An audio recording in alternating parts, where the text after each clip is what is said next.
Yo guys, what's going on? It's your boy Shy bringing you another Clash of Clans Town Hall 16 attacking guide. I'm representing Synchronic Gaming, and today we've got Amir Khan bringing you guys another fantastic guide. It is going to be a Blizz Lalo at Town Hall 16.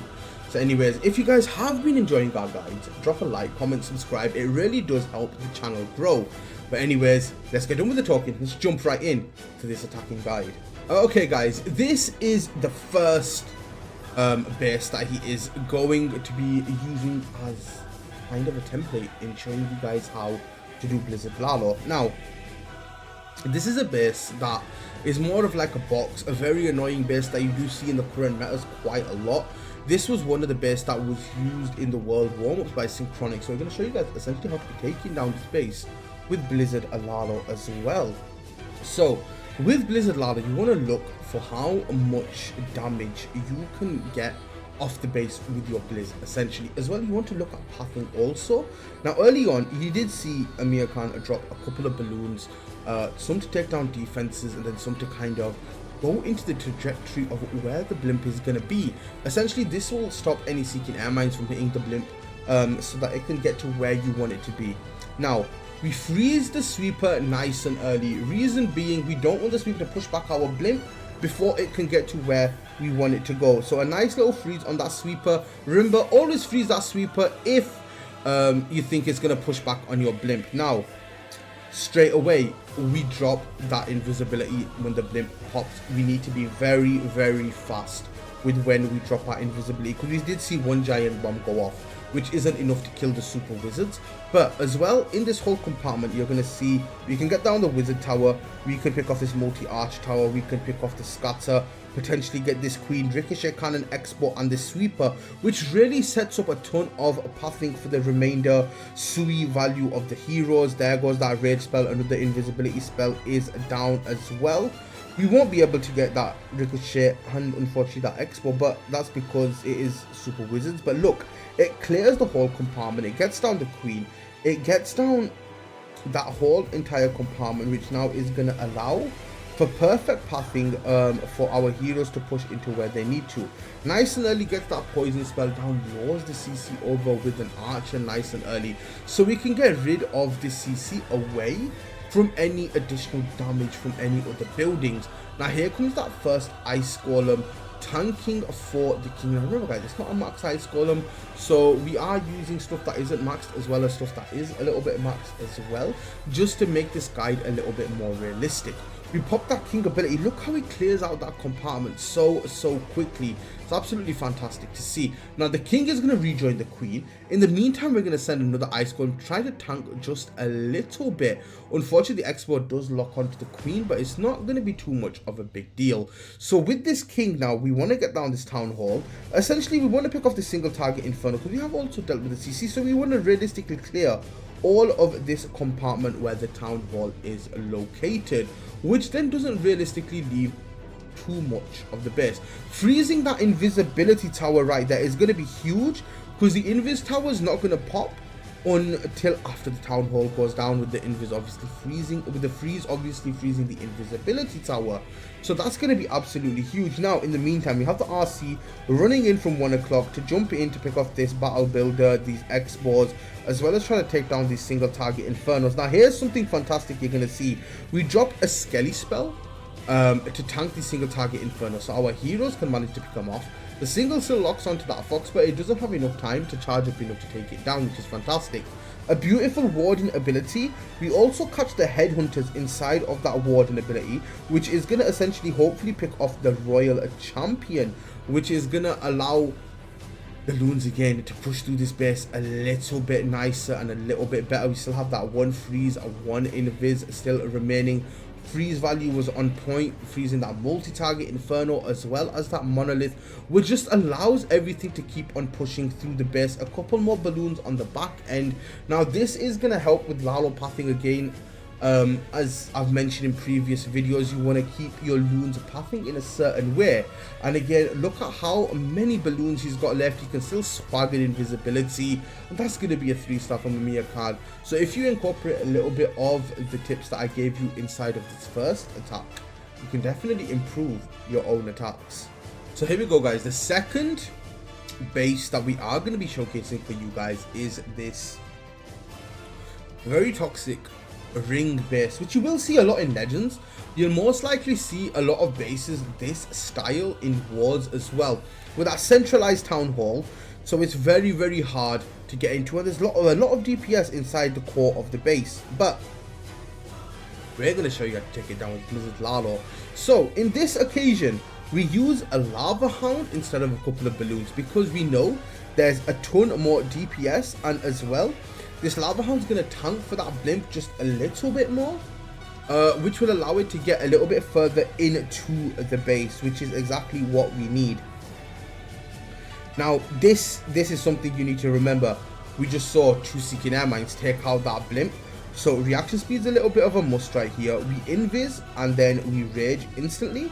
Now, again, another point tip right here. If there's ice golems and they are really close to your super wizards, you can drop the invis, catch those ice golems inside of that invisibility as well, so that your ice golems aren't distracted, so that your super wizards aren't distracted on the ice golems and they can focus on the defenses rather than dealing with that clan castle if they are invised. So that's something that you should keep in mind. But these super wizards, they're going to get tremendous value right here. We pick off the scatter. We also get the expo. We're trying to get this single inferno. We managed to do that. Unfortunately, this poison tower did not pop. It's a little bit annoying, but it shouldn't be the end of the world. Now remember, guys, town hall is still in the middle of the base, so we have to be a little bit careful on how we get the job done. We load out the ice golems with an archer. Our queen deals with a nice null. We send another ice golem in to kind of tank for the queen and tank for that king because of that expo on the back end. We have 2 heroes on this one. With the king and the queen we have to deal with. There goes that double headhunter. Locks onto the king before the queen, which is a little bit unfortunate, but it shouldn't realistically be the end of the world right here. Queen ends up picking him off. Now keep in mind, guys, we see Amir Khan doing something a little bit that not a lot of people will really try or do, and that's we are going to aim to wall break in towards the core of the base. So the second wall breaker goes down, it opens up that eagle compartment. Now we have to wait to deploy our third wall breaker because we need this ricochet cannon to go down. If it doesn't go down, the wall breaker is going to target this wall rather than this core section in the middle of the base, which would then not allow the queen to go into the town hall. So there, ricochet cannon goes down.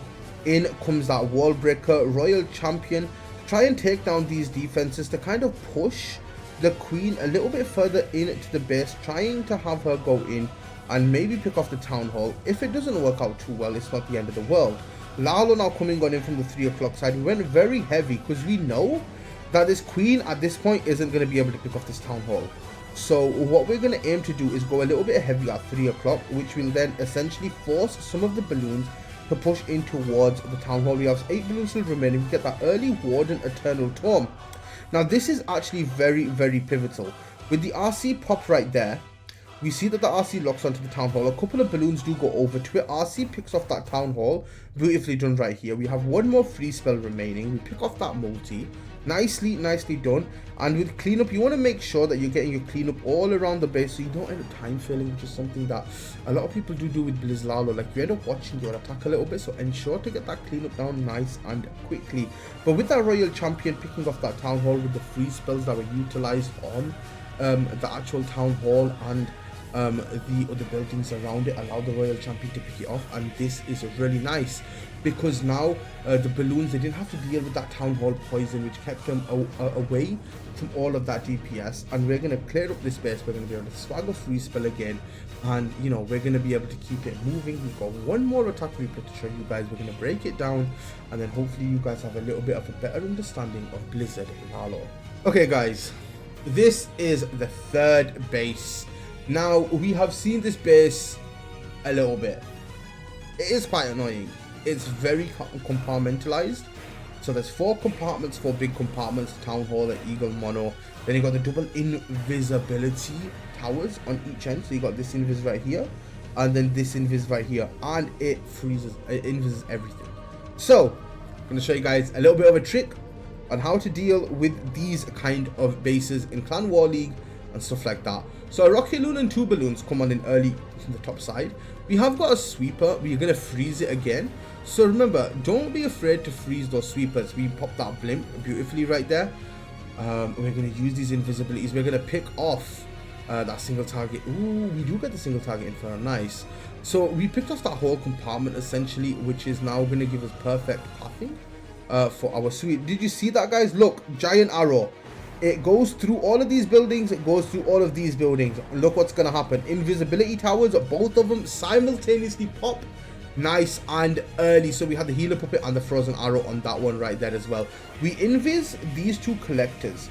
And the main reason we did that invis is so that the king could go into this compartment, pop that ability, and smash through those buildings very, very fast. With the king gauntlet right here, he does splash damage, so he's going to take out all of these defenses, no problem whatsoever. We use the invis on the queen to keep her alive a little bit as well. Don't be afraid to use spells for your heroes.